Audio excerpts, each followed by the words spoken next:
പ്രേതാലയം പോലെ അടഞ്ഞുകിടക്കുന്ന രണ്ടു വീടുകൾ, ഭീതിയോടെ ജീവിക്കുന്ന നാട്ടുകാർ, മരണഭയം കാരണം പേടിച്ച് നാടുവിട്ട സ്ത്രീകൾ. സ്വന്തം നാട്ടിൽ ഭയത്തോടെ ജീവിക്കേണ്ട അവസ്ഥയെക്കുറിച്ച് ഒന്ന് ചിന്തിച്ചു നോക്കിക്കേ. നെന്മാറ പോത്തുണ്ടിയിലെ ജനങ്ങൾക്ക് ഉറക്കം നഷ്ടപ്പെട്ടിട്ട് 7 വർഷമായി. മനസ്സിൽ പകയുമായി നടന്ന ചെന്താമരയുടെ കൊലക്കത്തിക്ക് ഇരകളായത് 3 പേരാണ്. 6 വർഷത്തിനിടെ നടന്ന അരുംകൊലകളുടെ ചോരപ്പാടുകളും നാട്ടുകാരുടെ മനസ്സിനേറ്റ മുറിപ്പാടുകളും ഇപ്പോഴും മാഞ്ഞിട്ടില്ല. ഇനിയും കൊലപ്പെടുത്താനുള്ളവരുടെ പട്ടിക അയാളുടെ കൈവശമുണ്ട്. ചെന്താമര പുറത്തിറങ്ങിയാൽ ആ നാട് വീണ്ടും ചോരക്കളമാണ്. പോത്തുണ്ടി ഇരട്ടക്കൊലയിൽ പ്രതിക്കുള്ള ശിക്ഷ വിധിക്കാനിരിക്കെ പല ചോദ്യങ്ങളും ഉയരുന്നുണ്ട്. ചെന്താമരയ്ക്ക് കോടതി തൂക്കുകയർ വിധിക്കുമോ? വിശദമായി പരിശോധിക്കുകയാണ് പോലീസ് പെട്രോൾ. സ്വാഗതം.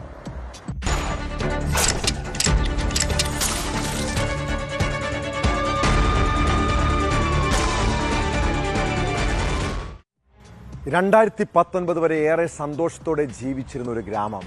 അയൽവാസികൾ തമ്മിൽ ചെറിയ വഴക്കും പ്രശ്നങ്ങളുമൊക്കെ ഉണ്ടായിരുന്നുവെങ്കിലും അതൊക്കെ വെറും സൗന്ദര്യപ്പിണക്കം മാത്രമായിരുന്നു. പാലക്കാട് നെന്മാറയ്ക്ക് സമീപം പോത്തുണ്ടി എന്ന ഗ്രാമത്തെക്കുറിച്ച് ആദ്യമായി കേൾക്കുന്നത് 7 വർഷം മുൻപാണ്. സജിത എന്ന വീട്ടമ്മയെ അയൽവാസി കൊലപ്പെടുത്തിയ കേസ്. പിന്നീട് 2025-ൽ സജിതയുടെ ഭർത്താവ് സുധാകരനെയും ഭർത്തൃമാതാവ് ലക്ഷ്മിയെയും ചെന്താമര കൊലപ്പെടുത്തിയതോടെ പോത്തുണ്ടി പേടിപ്പെടുത്തുന്ന പ്രദേശമായി. ആ നാട്ടിലെ ജനങ്ങൾ ഇപ്പോൾ ഭീതിയോടെയാണ് ജീവിക്കുന്നത്. ഇനിയെങ്കിലും അവർക്ക് ഭയം കൂടാതെ അന്തിയുറങ്ങാൻ കഴിയണം. കേരളത്തെ നടുക്കിയ ഇരട്ട കൊലപാതകത്തിൽ പ്രതി ചെന്താമരയ്ക്ക് കോടതി എന്ത് ശിക്ഷയാകും വിധിക്കുക? ദിവസങ്ങളെണ്ണി കാത്തിരിക്കുകയാണ് ആ നാട്ടുകാർ. ചെന്താമര എന്ന നരാധമനുള്ള ശിക്ഷ വരുന്ന തിങ്കളാഴ്ച വിധിക്കും.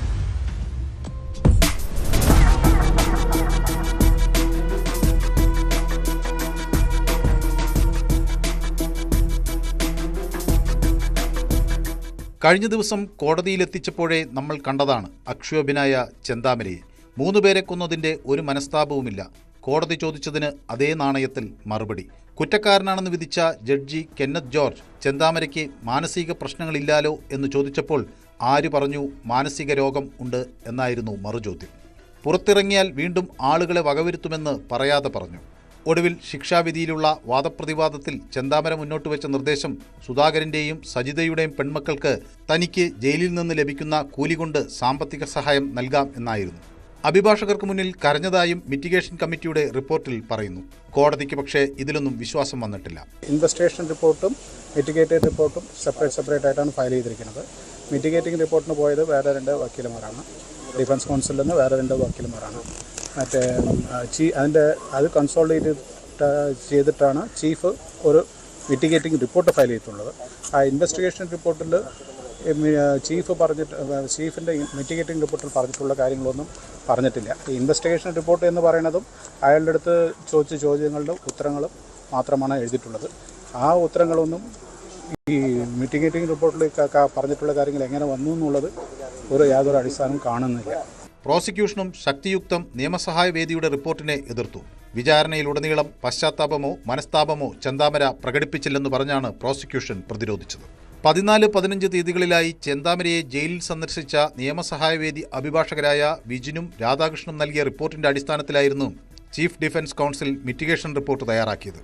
പാപിയെയല്ല പാപത്തെയാണ് വെറുക്കേണ്ടത് എന്ന ബൈബിൾ വാക്യം ഉദ്ധരിച്ചാണ് വധശിക്ഷയിൽ നിന്ന് ഒഴിവാക്കണമെന്ന് ചെന്താമരയുടെ അഭിഭാഷകൻ വാദിച്ചത്. 1 മണിക്കൂറിലേറെ ശിക്ഷാവിധിയിലുള്ള വാദം നീണ്ടു. പരമാവധി ശിക്ഷ ലഭിക്കും എന്ന് തന്നെയാണ് സുധാകരന്റെ കുടുംബത്തിന്റെ പ്രതീക്ഷ. കഴിഞ്ഞ ദിവസം കോടതിയിലെത്തിയ അവർ ഇതുതന്നെയാണ് മാധ്യമങ്ങളോടും പറഞ്ഞത്. അയാളെ നല്ലപോലെ വേദനിച്ച് തന്നെ പരമാവധി ശിക്ഷ അയാൾക്ക് കിട്ടും. കോടതിയിൽ വെച്ചിട്ട് അയാൾ നല്ലപോലെ തൂക്കിക്കൊള്ളണമെങ്കിൽ കൊന്നോളം പറഞ്ഞിട്ടുണ്ട്. ഞങ്ങൾക്കും ഞങ്ങളുടെ അച്ഛനും എല്ലാവരും പോയി അയാൾക്ക് തക്കതായിട്ടുള്ള ശിക്ഷ തന്നെ അയാൾക്ക് കൊടുക്കണമെന്നാണ് പറയുന്നത്.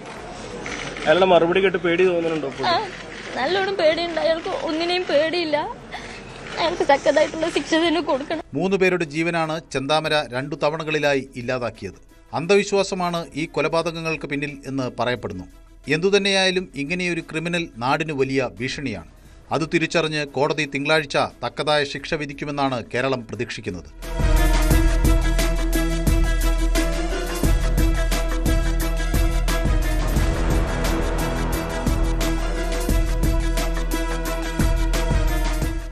ന്യൂസ് 18 പാലക്കാട്. ക്ഷേത്ര നഗരമായ ധർമ്മസ്ഥലയിലും പരിസര പ്രദേശങ്ങളിലും 2 പതിറ്റാണ്ടിനെ നടന്ന ദുരൂഹമരണങ്ങളുടെയും കൂട്ട ശവസംസ്കാരങ്ങളുടെയും തിരോധാന കേസുകളുടെയും ചുരുളഴിയുമോ? ഇവിടെ കുഴിച്ചുമൂടിയ സത്യങ്ങൾ പുറത്തുവരുമോ?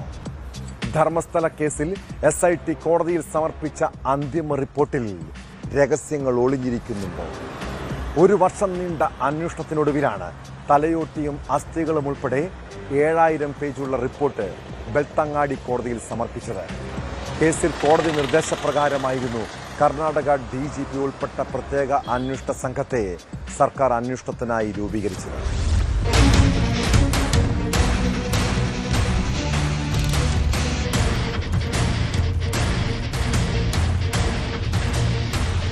ബെൽത്തങ്ങാടി താലൂക്കിലെ ധർമ്മസ്ഥലയിൽ പ്രായപൂർത്തിയാകാത്ത പെൺകുട്ടികളുടേതടക്കം നിരവധി മൃതദേഹങ്ങൾ കുഴിച്ചിട്ടുണ്ടെന്ന വെളിപ്പെടുത്തലിൽ SIT അന്വേഷണം പൂർത്തിയാക്കി കോടതിയിൽ റിപ്പോർട്ട് സമർപ്പിച്ചു.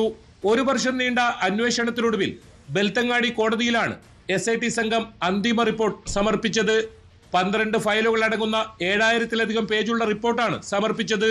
ഇതിനോടൊപ്പം വീഡിയോ മൊഴിയോടുകൂടിയ ഹാർഡ് ഡിസ്കും കോടതിയിൽ സമർപ്പിച്ചു. കേസിൽ 255 സാക്ഷികളുടെ മൊഴികൾ രേഖപ്പെടുത്തിയിട്ടുണ്ട്. ഒപ്പം ഫോറൻസിക് ലാബിലേക്ക് അയച്ച മനുഷ്യ തലയോട്ടികൾ, അസ്ഥികൂടങ്ങൾ, മൊബൈൽ ഫോണുകൾ, രേഖകൾ എന്നിവയുൾപ്പെടെ എല്ലാ വസ്തുക്കളും SIT ഉദ്യോഗസ്ഥർ ബെൽത്തങ്ങാടി കോടതിയിൽ ഹാജരാക്കിയിട്ടുണ്ട്. SIT റിപ്പോർട്ട് സമർപ്പിക്കുന്നതിനിടയിൽ ധർമ്മസ്ഥല കൂട്ടക്കൊലപാതക പരമ്പര എന്ന് വെളിപ്പെടുത്തൽ നടത്തിയ ചിന്നയ്യയും ഭാര്യയോടൊപ്പം കോടതി പരിസരത്തെത്തിയിരുന്നു. ധർമ്മസ്ഥല കേസിൽ കോടതിയിൽ ചിന്നയ്യയുടെ വാദം കേൾക്കാനുണ്ടായിരുന്നു. വാദം കേട്ട കോടതി കേസ് ഓഗസ്റ്റ് 29-ലേക്ക് മാറ്റിയിട്ടുണ്ട്. അന്വേഷണം പൂർത്തിയാക്കി SIT റിപ്പോർട്ട് സമർപ്പിച്ചതോടെ ധർമ്മസ്ഥല കേസിൽ ഇനി കോടതി വിധി നിർണായകമാകും.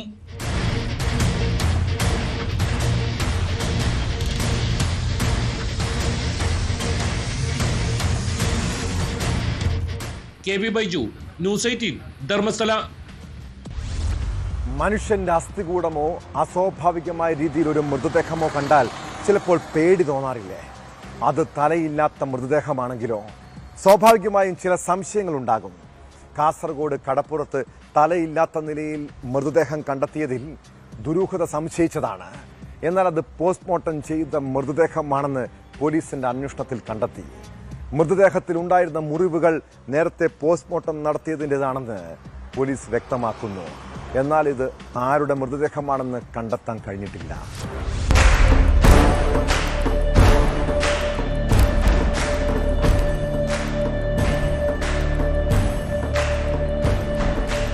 കാസർഗോഡ് കടപ്പുറത്ത് തലയില്ലാത്ത മൃതദേഹം കണ്ടെത്തിയതിൽ ദുരൂഹതയേറുന്നു. കടലിൽ ഒഴുകിയെത്തിയത് പോസ്റ്റ്മോർട്ടം ചെയ്ത മൃതദേഹമാണെന്നതാണ് ദുരൂഹത വർദ്ധിപ്പിക്കുന്നത്. മൃതദേഹത്തിലുണ്ടായിരുന്ന മുറിവുകൾ പോസ്റ്റ്മോർട്ടം നടത്തിയതാണെന്ന് പോലീസ് പറഞ്ഞു. കേരളത്തിൽ പോസ്റ്റ്മോർട്ടം ചെയ്ത മൃതദേഹമല്ല ഇതെന്നും കണ്ടെത്തിയിട്ടുണ്ട്. മൃതദേഹത്തിന്റെ പ്രായം നിർണ്ണയിക്കാനായിട്ടില്ല. സംഭവത്തിൽ പോലീസ് കൂടുതൽ അന്വേഷണത്തിലേക്ക് കടന്നിരിക്കുകയാണ്. കഴിഞ്ഞ ശനിയാഴ്ചയായിരുന്നു നെല്ലിക്കുന്ന് കടപ്പുറത്ത് തലയില്ലാത്ത മൃതദേഹം കരയ്ക്കടിഞ്ഞത്. 1.5 മാസം പഴക്കമുള്ള പുരുഷ മൃതദേഹമായിരുന്നു ഇത്. മത്സ്യത്തൊഴിലാളികളാണ് ആദ്യം മൃതദേഹം കണ്ടത്. മൃതദേഹത്തിൽ കാലിലെ മാംസഭാഗങ്ങളും വേർപെട്ട നിലയിലായിരുന്നു. അസ്ഥികൾ പുറത്തേക്ക് തള്ളിയിട്ടുണ്ട്. എവിടെയെങ്കിലും കുഴിച്ചിട്ട മൃതദേഹം തിരമാലയിൽപ്പെട്ട് ഒഴുകിയെത്തിയതാണോ എന്നതടക്കം പോലീസ് പരിശോധിക്കുകയാണ്.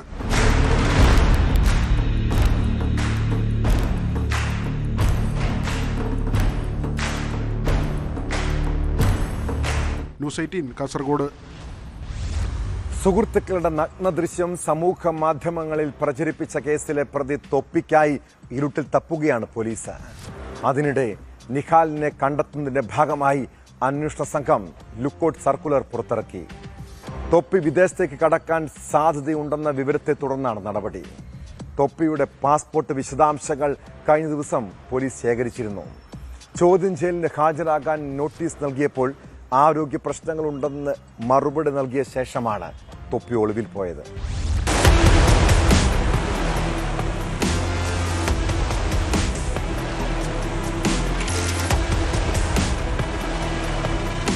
നിറയെ വിവാദങ്ങളുണ്ടാക്കിയ, പലപ്പോഴും സഭ്യതയുടെ അതിരുകൾ ഭേദിച്ച തൊപ്പിയുടെ യൂട്യൂബ് ചാനൽ പൂട്ടിച്ചപ്പോഴേ പോലീസ് കടുത്ത നീക്കത്തിലേക്ക് പോവുകയാണെന്ന് വ്യക്തമായിരുന്നു.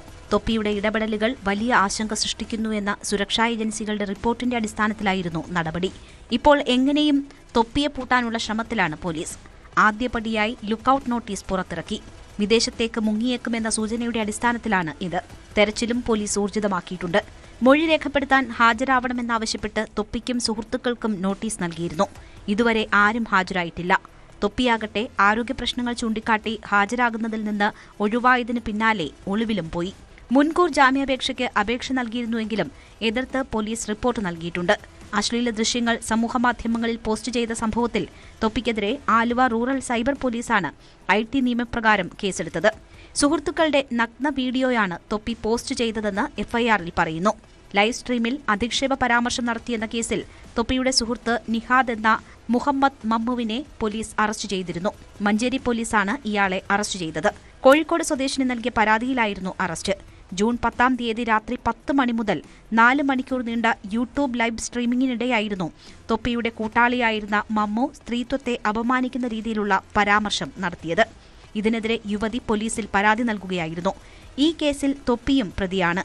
യുവതിയുടെ പരാതിയിൽ 4 പേർക്കെതിരെയായിരുന്നു മഞ്ചേരി പോലീസ് കേസ് രജിസ്റ്റർ ചെയ്തത്.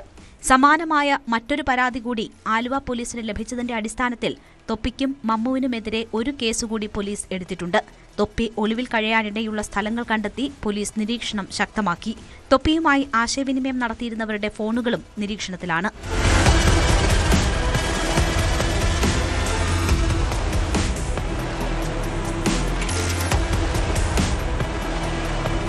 ന്യൂസ് 18 കൊച്ചി. തൃശൂർ നഗരത്തിന് വിളിപ്പാടകലെയാണ് പാലിയക്കര. 24 മണിക്കൂറും നൂറുകണക്കിന് വാഹനങ്ങൾ കടന്നുപോകുന്ന സ്ഥലം. ഇവിടെ മദ്യപിച്ചുകൊണ്ടിരിക്കെ 2 പേർ തമ്മിൽ തല്ലുകൂടുന്നു.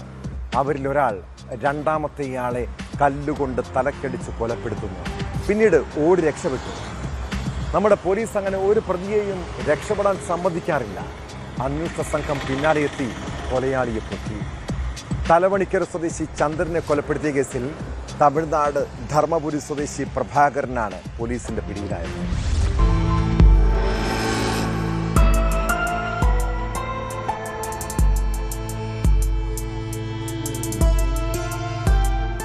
ചൊവ്വാഴ്ച രാവിലെയാണ് പാലിയേക്കര മേൽപ്പാലത്തിന്റെ തൂണിൽ ചാരിയിരിക്കുന്ന നിലയിൽ ചന്ദ്രന്റെ മൃതദേഹം കണ്ടെത്തിയത്. തുടർന്ന് പോലീസ് നടത്തിയ ഊർജിതമായ അന്വേഷണത്തിലാണ് കൊലപാതകത്തിന്റെ ചുരുളഴിഞ്ഞത്. കേസിലെ പ്രതിയായ തമിഴ്നാട് ധർമ്മപുരി പെണ്ണകരം അഗ്രഹാരം സ്വദേശി ചിന്നപ്പെരുമാൾ പ്രഭാകരനെ പോലീസ് അറസ്റ്റ് ചെയ്തു. ചന്ദ്രനും പ്രതിയായ പ്രഭാകരനും ഒരുമിച്ച് മദ്യപിക്കുന്നതിനിടെ ഉണ്ടായ തർക്കമാണ് കൊലപാതകത്തിൽ കലാശിച്ചതെന്ന് പോലീസ് പറഞ്ഞു. തർക്കത്തിനിടെ പ്രഭാകരൻ കരിങ്കല്ലുകൊണ്ട് ചന്ദ്രന്റെ തലക്കിടിക്കുകയായിരുന്നു. തലക്കേറ്റ ആഴത്തിലുള്ള മുറിവിൽ നിന്ന് രക്തം വാർന്നാണ് ചന്ദ്രൻ മരിച്ചതെന്ന് പോലീസ് അന്വേഷണത്തിൽ കണ്ടെത്തി. അറസ്റ്റിലായ പ്രഭാകരനെ വിശദമായി ചോദ്യം ചെയ്തു വരികയാണ്. കൊലപാതകത്തിന് പിന്നിൽ മറ്റെന്തെങ്കിലും കാരണങ്ങളോ കൂടുതൽ ആളുകളുടെ പങ്കാളിത്തമോ ഉണ്ടോ എന്നതും പോലീസ് പരിശോധിക്കുന്നു.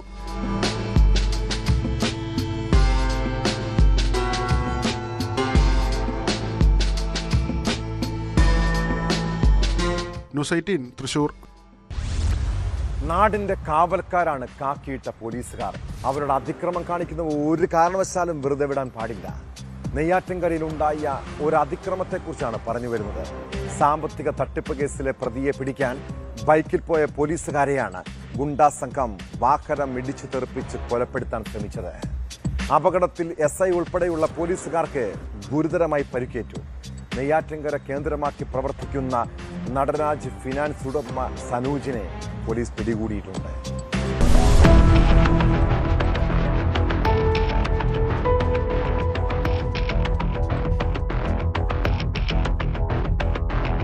നെയ്യാറ്റിൻകര സ്റ്റേഷനിലെ SI അക്ഷയ് കുമാർ, പോലീസുകാരായ ആന്റണി, നിതിൻ എന്നിവരാണ് 2 ബൈക്കുകളിലായി പ്രതിയെ പിടിക്കാനെത്തിയത്. മാറനല്ലൂർ വണ്ടൂരിന് സമീപം തേവരക്കോട് അംബേദ്കർ കോളനിക്ക് സമീപത്തെത്തിയപ്പോൾ ഇവരുടെ ബൈക്കിന് നേരെ വാഹനം ഇടിച്ചുകയറ്റുകയായിരുന്നു. 3 പോലീസുകാർക്കും ഗുരുതരമായി പരിക്കേറ്റു. പോലീസുകാർ തേടിയെത്തിയ നടരാജ് ഫിനാൻസിന്റെ ഉടമ സനൂജ് തന്നെയാണ് അതിക്രമം നടത്തിയത്.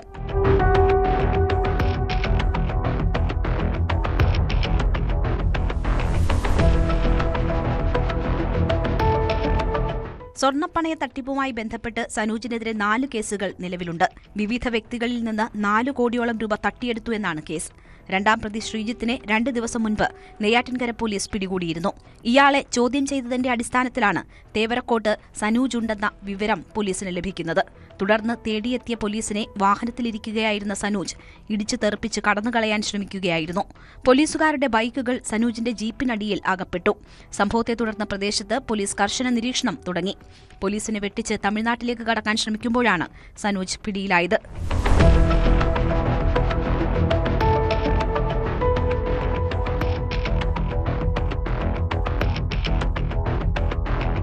ന്യൂസ് 18 നെയ്യാറ്റിൻകര. തെക്കൻ കേരളത്തിലെ പ്രധാന വിനോദസഞ്ചാര കേന്ദ്രങ്ങളിലൊന്നാണ് വർക്കല. വിദേശികളും സ്വദേശികളുമായി അത്രമാത്രം സഞ്ചാരികളാണ് ഈ കടൽ തീര ഉല്ലാസ കേന്ദ്രത്തിലെത്തുന്നത്. അവിടെ കഴിഞ്ഞ ദിവസമുണ്ടായ ഒരു അക്രമ സംഭവം വിനോദസഞ്ചാരികളെ ഭീതിയിലാഴ്ത്തുന്നതാണ്. രാത്രി ബ്ലൂടൂത്ത് സ്പീക്കറിൽ പാട്ടുവെച്ച് നടന്നുപോയ തമിഴ്നാട് സ്വദേശിക്ക് കുത്തേറ്റ കേസ്. സംഭവത്തിൽ 3 പേർ അറസ്റ്റിലായി. മുഖ്യപ്രതി വർക്കല സ്വദേശി മുഹമ്മദ് അലിയെ സംഭവ സ്ഥലത്ത് കൊണ്ടുവന്ന് പോലീസ് തെളിവെടുപ്പ് നടത്തി.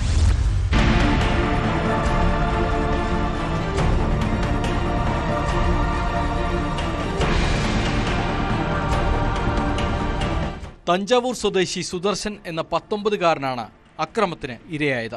പാപനാശം നോർത്ത് ക്ലിഫ് നടപ്പാതയിൽ വെച്ചായിരുന്നു സംഭവം. 14 സുഹൃത്തുക്കൾക്കൊപ്പമാണ് സുദർശൻ തിങ്കളാഴ്ച രാവിലെ വർക്കലയിൽ എത്തിയത്. നൈറ്റ് ലൈഫ് ആസ്വദിക്കുന്നതിനിടെ സുഹൃത്തുക്കളായ സതീശനും കുമുദനും ഒപ്പം സൗത്ത് ക്ലിഫ് നടപ്പാതയിലൂടെ ബ്ലൂടൂത്ത് സ്പീക്കറിൽ പാട്ടുകേട്ട് നടക്കുന്നതിനിടെയാണ് സംഭവമുണ്ടായത്. മറ്റു സുഹൃത്തുക്കൾ മുറിയിലായിരുന്നു. സ്പീക്കറിൽ ഉച്ചത്തിൽ പാട്ടുവച്ചതിനെ ചൊല്ലി പ്രദേശവാസികളായ 3 യുവാക്കൾ ചോദ്യം ചെയ്യുകയും തുടർന്ന് ഇരുകൂട്ടരും തമ്മിൽ വാക്കുതർക്കവും അടിപിടിയും ഉണ്ടാവുകയും ചെയ്തു. ഇതിനിടെയാണ് സുദർശന് കുത്തേറ്റത്. സുദർശന്റെ വയറിന്റെ വലതുഭാഗത്തും തോളിലും മുതുകത്തും കുത്തേറ്റു. അക്രമികളായ 3 പേരിൽ 2 പേർ 18 വയസ്സ് പൂർത്തിയാകാത്തവരാണ്. മറ്റൊരാൾ കുരക്കണ്ണി സ്വദേശി മുഹമ്മദ് അലിയാണ്. ഇയാളെയാണ് സംഭവസ്ഥലത്തെത്തിച്ച തെളിവെടുത്തത്. പ്രായപൂർത്തിയാകാത്ത മറ്റ് 2 പേർക്കും എതിരെ ജുവനൈൽ നടപടി സ്വീകരിച്ചു. സംഭവശേഷം ഓടി രക്ഷപ്പെടാൻ ശ്രമിച്ച പ്രതികളെ ഏകദേശം 1 കിലോമീറ്ററോളം പിന്തുടർന്നാണ് പോലീസ് കീഴ്പ്പെടുത്തിയത്. പരുക്കേറ്റ സുദർശനെ ആദ്യം വർക്കല താലൂക്ക് ആശുപത്രിയിൽ പ്രവേശിപ്പിച്ചെങ്കിലും ഗുരുതരാവസ്ഥയെ തുടർന്ന് തിരുവനന്തപുരം മെഡിക്കൽ കോളേജ് ആശുപത്രിയിലേക്ക് മാറ്റി.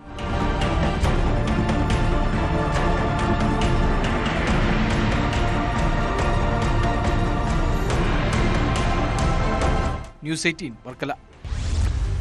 കഴിഞ്ഞ ഒരാഴ്ചയായി പാലക്കാട് വാണിയംകുളത്തുകാർ വലിയ ആശങ്കയിലായിരുന്നു.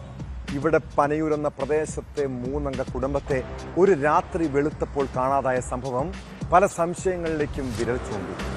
ബന്ധുവീടുകളിൽ ഉൾപ്പെടെ നാടെങ്ങും അന്വേഷിച്ചിട്ടും ഒരു തുമ്പും കിട്ടിയില്ല. ഒടുവിൽ 7-ാം ദിവസം ഇവരെ കണ്ടെത്തി. അങ്ങ് കർണാടകയിലെ ചാമരാജ് നഗറിൽ വീട് വാടകയ്ക്കെടുത്ത് താമസിക്കുകയായിരുന്നു. ഇവർ ഷൊർണൂരിൽ നിന്ന് പോയ പിക്കപ്പ് ലോറി പിന്തുടർന്ന് നടത്തിയ അന്വേഷണമാണ് ചാമരാജ് നഗറിലെത്തിയത്. സാമ്പത്തിക പ്രതിസന്ധിയും ബാധ്യതകളും കാരണം നാടുവിട്ടെന്നാണ് വിവരം.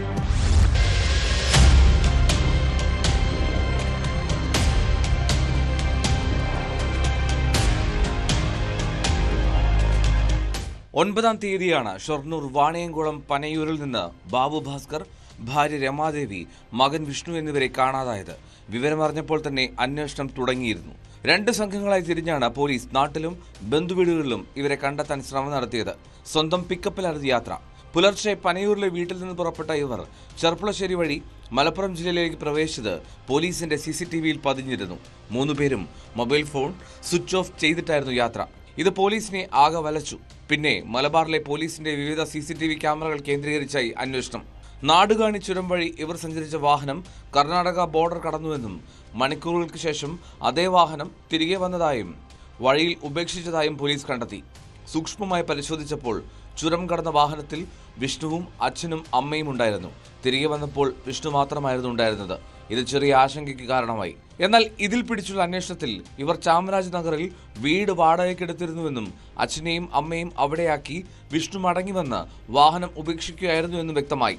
വാഹനത്തിന്റെ പേരിൽ സാമ്പത്തിക ബാധ്യതയുള്ള ധനമിടപാട് സ്ഥാപനം വാഹനം ഏറ്റെടുത്തോട്ടെ എന്ന ലക്ഷ്യത്തിലാണ് റോഡിൽ ഉപേക്ഷിച്ചത്. അന്ന് രാത്രി വിഷ്ണു വാഹനത്തിൽ തന്നെ കിടന്നുറങ്ങി. ഉപേക്ഷിച്ച സ്ഥലത്തു നിന്നും പിറ്റേ ദിവസം രാവിലെ ബസ്സിൽ വാടക വീട്ടിലെത്തുകയായിരുന്നു. സാമ്പത്തിക പ്രതിസന്ധി തന്നെയാണ് നാട് വിട്ടു പോകാൻ കാരണമായതെന്ന് പോലീസിനോട് പറഞ്ഞു.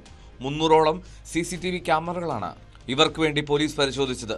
കേരളത്തിലെയും കർണാടകയിലും ഉൾപ്പെടെ പല ആരാധനാലയങ്ങളിലും ലോഡ്ജുകളിലും പോലീസ് അന്വേഷിച്ചു. ഒടുവിലാണ് കർണാടക മൈസൂർ റോഡിൽ നിന്ന് 7 കിലോമീറ്ററോളം മാറി ഉൾഗ്രാമത്തിൽ ഒരു തോട്ടത്തിനുള്ളിൽ വാടക വീട്ടിൽ നിന്ന് ഇവരെ കണ്ടെത്തിയത്. Shoranur SI KP Ashwin, senior civil police officer Sajeesh, civil police officer Suji Shekhar എന്നിവരുടെ നേതൃത്വത്തിലുള്ള സംഘവും circle inspector P Vishnu, ASI Anilkumar, civil police officer Sandeep, Subhash എന്നിവരും ഡാൻസ് ഓഫ് അംഗങ്ങളും ചേർന്ന മറ്റൊരു സംഘവുമാണ് കാണാതായവർക്കായി അന്വേഷണം നടത്തിയത്.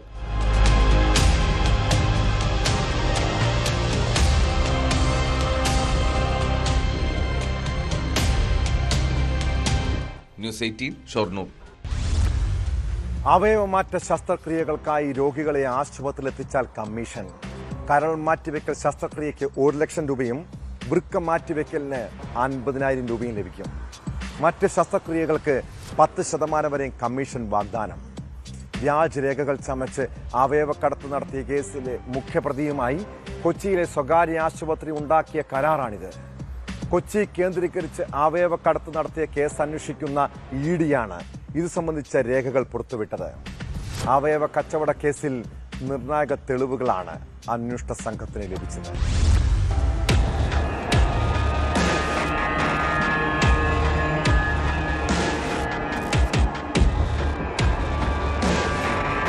അവയവക്കടത്തിൽ വ്യാജരേഖ ചമച്ച കേസിലെ മുഖ്യപ്രതി മുഹമ്മദ് നജീബിന്റെ നേതൃത്വത്തിലുള്ള കല്ലട്രാസ് മെഡിക്കൽ ടൂറിസം സ്ഥാപനവും കൊച്ചിയിലെ സ്വകാര്യ ആശുപത്രിയും തമ്മിൽ കമ്മീഷൻ കരാർ ഉണ്ടായിരുന്നതിന്റെ രേഖകളാണ് പുറത്തുവന്നത്. 2025 ഒക്ടോബറിൽ ഒപ്പുവെച്ച കരാർ പ്രകാരം അവയവമാറ്റ ശസ്ത്രക്രിയകൾക്കായി രോഗികളെ ആശുപത്രിയിൽ എത്തിക്കുന്നതിന് മുഹമ്മദ് നജീബിന് കമ്മീഷൻ നൽകാമെന്നായിരുന്നു ധാരണ. കരൾ മാറ്റിവെക്കൽ ശസ്ത്രക്രിയയ്ക്ക് 1 ലക്ഷം രൂപയും വൃക്ക മാറ്റിവെക്കൽ ശസ്ത്രക്രിയയ്ക്ക് 50,000 രൂപയും കമ്മീഷനായി നൽകുമെന്ന് കരാറിൽ വ്യക്തമാക്കുന്നു. മറ്റ് ശസ്ത്രക്രിയകൾക്ക് 10% വരെ കമ്മീഷൻ നൽകാമെന്നും രേഖകളിലുണ്ട്. കരാറിൽ രേഖപ്പെടുത്തിയ തുകയേക്കാൾ 10 മടങ്ങ് വരെ കമ്മീഷൻ അവയവ റാക്കറ്റിലെ ഇടനിലക്കാർക്ക് നൽകിയിട്ടുണ്ടെന്ന വിവരവും അന്വേഷണ ഏജൻസികൾക്ക് ലഭിച്ചിട്ടുണ്ട്. ഇതോടെ ആശുപത്രിയും ഇടനിലക്കാരും തമ്മിലുള്ള സാമ്പത്തിക ഇടപാടുകളുടെ വ്യാപ്തി വിശദമായി പരിശോധിച്ചു വരികയാണ് ED. സാമ്പത്തികമായി പിന്നോക്കം നിൽക്കുന്നവരെ വ്യാജ ആധാർ കാർഡുകളും വ്യാജ ബന്ധു സർട്ടിഫിക്കറ്റുകളും ഉപയോഗിച്ച് അവയവദാനത്തിന് പ്രേരിപ്പിച്ചുവെന്ന കേസിലാണ് അന്വേഷണം പുരോഗമിക്കുന്നത്. നിയമാനുമതിക്കായി വ്യാജരേഖകൾ തയ്യാറാക്കി അവയവമാറ്റ ശസ്ത്രക്രിയകൾ നടത്തിയ സംഘടിത ശൃംഖലയുടെ പ്രധാന കണ്ണിയാണ് മുഹമ്മദ് നജീബ് എന്നാണ് അന്വേഷണ സംഘത്തിന്റെ കണ്ടെത്തൽ. കേസിൽ അറസ്റ്റിലായ മുഹമ്മദ് നജീബ് നിലവിൽ റിമാൻഡിലാണ്. ഇയാളിൽ നിന്ന് ലഭിച്ച വിവരങ്ങളുടെ അടിസ്ഥാനത്തിൽ അന്വേഷണം കൂടുതൽ വ്യാപിപ്പിച്ചിട്ടുണ്ട്. ആശുപത്രിയുമായുള്ള കരാർ, സാമ്പത്തിക ഇടപാടുകൾ, കമ്മീഷൻ കൈമാറ്റം എന്നിവയും അന്വേഷണത്തിന്റെ ഭാഗമായി പരിശോധിച്ചു വരികയാണ്. അതേസമയം കേസുമായി ബന്ധപ്പെട്ട് എൻഫോഴ്സ്മെന്റ് ഡയറക്ടറേറ്റ് ആശുപത്രിയിലെ ഡോക്ടർമാരെയും മാനേജ്മെന്റ് പ്രതിനിധികളെയും മണിക്കൂറുകളോളം ചോദ്യം ചെയ്തു. അവയവമാറ്റ ശസ്ത്രക്രിയകളുമായി ബന്ധപ്പെട്ട സാമ്പത്തിക ഇടപാടുകൾ, കരാർ രേഖകൾ, പണമിടപാടുകൾ, ഇടനിലക്കാരുടെ പങ്ക് എന്നിവയാണ് ED പ്രധാനമായും പരിശോധിച്ചത്.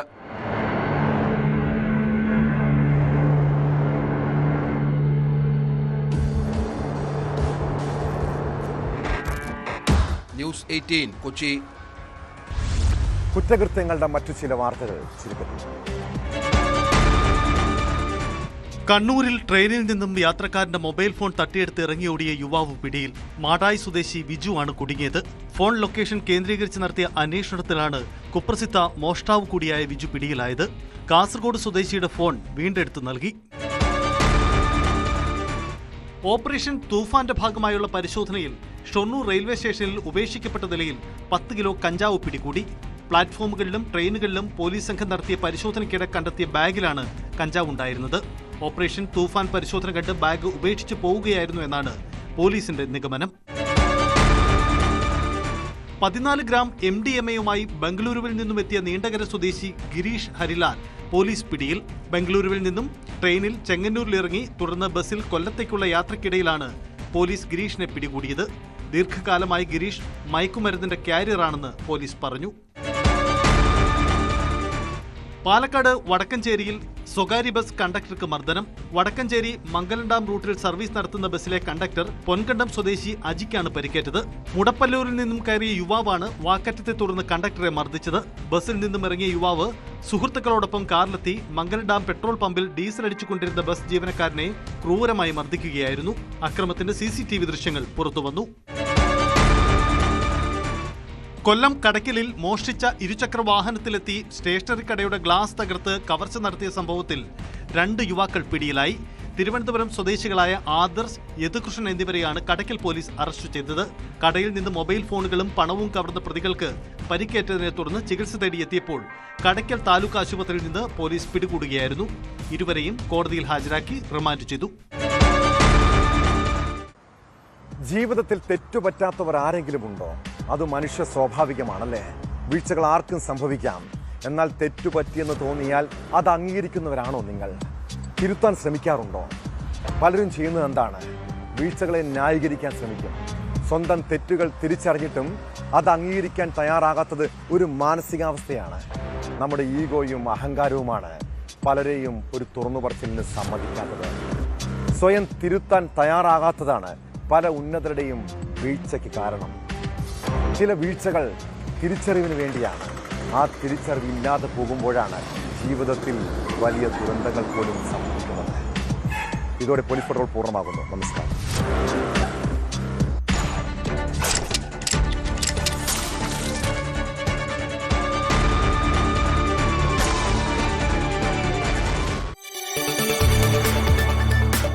കൂടുതൽ വാർത്തകൾക്ക് news 18 Keralam YouTube channel subscribe ചെയ്യുക.